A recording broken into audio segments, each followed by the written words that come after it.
प्रिय विद्यार्थियों एवं मित्रों, आज हम फिजिक्स में नया चैप्टर नंबर 2 स्टार्ट करते हैं और चैप्टर का नाम है गाउस का नियम एवं इसके अनुप्रयोग। तो इस चैप्टर में गाउस का नियम पढ़ेंगे और इसके जितने भी अनुप्रयोग वो पढ़ेंगे। तो ये बहुत ही इम्पोर्टेंट टॉपिक आगे चलेंगे। लेकिन ये गाउस के नियम और इसके अनुप्रयोग पढ़ने से पहले इस चैप्टर में अपन क्या करते हैं कि कुछ बेसिक टॉपिक अपन पढ़ते हैं। जो बेसिक टॉपिक हैं वो गाउस के नियम और इसके अनुप्रयोग में काम में आते हैं। तो इस चैप्टर का अपन लेक्चर नंबर 1 स्टार्ट करते हैं और आज का अपना टॉपिक है सदिश क्षेत्रफल एरिया वेक्टर। सदिश क्षेत्रफल एरिया वेक्टर। तो इसको अपन समझते हैं जो गाउस के नियम एवं इसके अनुप्रयोग में आगे काम में आता है। तो बच्चों, इसको समझने के लिए अपन क्या करते हैं, ये अपन एक पृष्ठ लेते हैं। तो ये अपन ने एक पृष्ठ ले लिया और जो पृष्ठ है शेप में थोड़ा सा तिरछा दिखाया है, थोड़ा सा तिरछा दिखाया है इस प्रकार। और इस पृष्ठ का जो क्षेत्रफल है वो क्या मान लिया, s।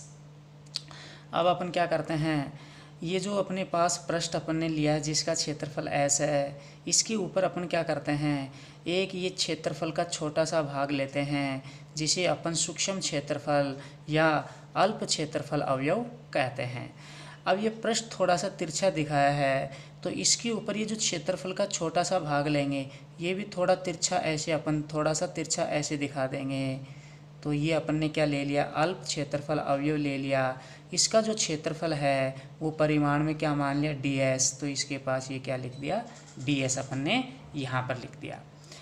अब जो क्षेत्रफल है वो अपन ने पढ़ रखा अदिश राशि होती है, लेकिन जो क्षेत्रफल का छोटा सा भाग होता है, जो अल्प क्षेत्रफल अवयव होता है, जो सूक्ष्म क्षेत्रफल होता है, वो अपन सदिश राशि मानते हैं।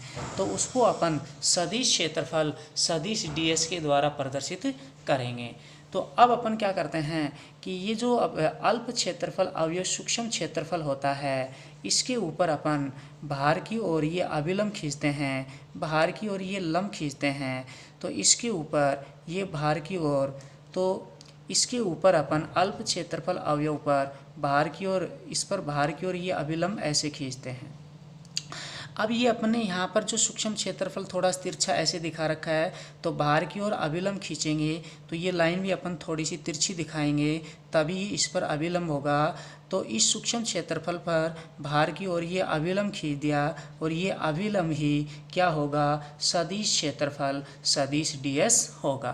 तो ये जो सूक्ष्म क्षेत्रफल है इसकी जो दिशा है, अपन इस सूक्ष्म क्षेत्रफल की जो दिशा है वो बाहर की ओर ये अभिलंब खींचकर प्रदर्शित करते हैं और इसी को अपन क्या कहते हैं, सदिश क्षेत्रफल सदिश ds कहते हैं। अब यहाँ पर n कैप एकांक सदिश है जो सदिश क्षेत्रफल सदिश ds की दिशा में इस प्रकार होगा। तो ये n कैप एकांक सदिश है। अब ये जो पृष्ठ थोड़ा सा तिरछा दिखाया है, अब इसको अपन सीधा पृष्ठ को ऐसे भी दिखा सकते हैं, एकदम सीधा इस प्रकार। तो इस पर सूक्ष्म क्षेत्रफल लेंगे तो वो भी सीधा ऐसे लेंगे और सूक्ष्म क्षेत्रफल पर बाहर की ओर अभिलंब खींचेंगे। तो अब अभिलंब कब होगा, पृष्ठ एकदम सीधा इस प्रकार है, सूक्ष्म क्षेत्रफल ऐसे है, तो इस पर अपन ये सीधा बाहर की ओर अभिलंब खींच देंगे इस प्रकार। तो अभिलंब भी सीधा इस प्रकार बाहर की ओर खींचेंगे। तो ये जो सूक्ष्म क्षेत्रफल है इसका ये सदिश क्षेत्रफल क्या हो जाएगा, ये सदिश ds हो जाएगा। तो इसको ऐसे बना सकते हैं, ऐसे भी अपन इसको बना सकते हैं। कैसे भी अपन, तो ऐसे बना सकते हैं या ऐसे भी बना सकते हैं। अब अपन क्या करते हैं, एकांक सदिश अपन निकालेंगे। तो एकांक सदिश बराबर सदिश बटे सदिश का परिमाण, ये फॉर्मूला पढ़ रखा है। अब यहाँ पर एकांक सदिश n कैप, तो इसकी जगह n कैप, तो n cap is equal to सदिश, तो यहाँ पर सदिश क्षेत्रफल सदिश ds, तो सदिश ds बटे, तो सदिश ds बटे सदिश का परिमाण, तो सदिश का परिमाण, तो सदिश ds का परिमाण ds हो जाएगा। तो सदिश का परिमाण ds आ गया। अब अपन क्या करेंगे, सदिश ds बराबर, तो ये सदिश ds बराबर नीचे जो ds है इसको n कैप से वज्र गुणा करेंगे, तो ds n कैप, तो ये क्या जाएगा, ds n कैप, तो ये ds n कैप, तो ये ds n कैप, तो ये ds n कैप, ये आ जाएगा अपने पास। तो अब यहाँ पर सदिश क्षेत्रफल सदिश ds बराबर ds इंटू एन का भी आ गया। और अपन जानते हैं सदिश बराबर सदिश का परिमाण गुणा एकांक सदिश, ये होता है फॉर्मूला। तो ये आ गया सदिश बराबर सदिश का परिमाण गुणा एकांक सदिश। तो सदिश ds बराबर ये हो गया अपने पास। तो जो सूक्ष्म क्षेत्रफल अपन लेते हैं, अल्प अवयव क्षेत्रफल अपन लेते हैं, वो अपन सदिश राशि उसको अपन मानते हैं।